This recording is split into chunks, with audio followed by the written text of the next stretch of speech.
Nogometaši Maribora so povratno tekmo sicer dobili s 3-2, a so v skupnem seštevku boljši Italijani s 5-3. Pekel Ljudskega vrta, ki so ga pripravili navijači Maribora, se je prinesel še na igrišče.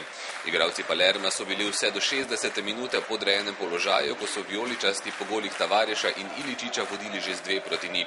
Hernandez je mojstrsko zrežiral izenačenje na 2-2, zmago domačih pa je po kotu zagotovil Anđelković. Tekma je bila zelo težka, kar smo tudi pričakovali. Maribor je začel odlično, ampak mi smo bili pripravljeni in zasluženo napredovali. Vse čestitke za prikazano igro, pa tudi ekipi Maribora.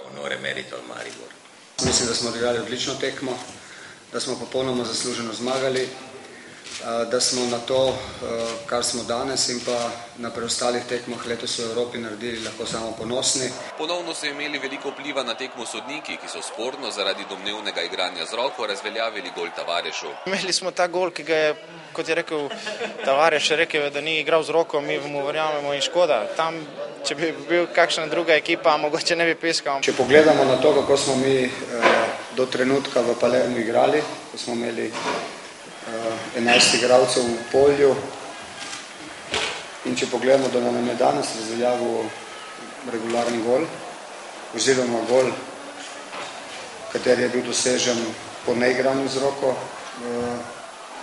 presodite sami. Mislim, da sta sodnika zelo vplivala na končni rezultat. Navijači so bili tudi po tekmi ponosni na vijoličaste. Jug stadiona, kjer so zbrane vijole, skandiral, med ljudmi pa tudi sicer ni bilo moč zaznati prevelikega razočaranja. Veliko uspeh za Maribor, tako da vsaka čas borili so se, kaj več pa po mojem ni bilo možnosti. Lahko bi dobili podaljške, samo bo drugič boljše, ne? Veselje, sploh ni razočaranja, samo da so zmagali. Lahko je bilo boljše, 2-0 je kazalo dobro, zdaj pa nažalost, vse so igrali dobro, dobri so igrali. To je zmaga, Palermo je Palermo, ampak Maribor je boljši.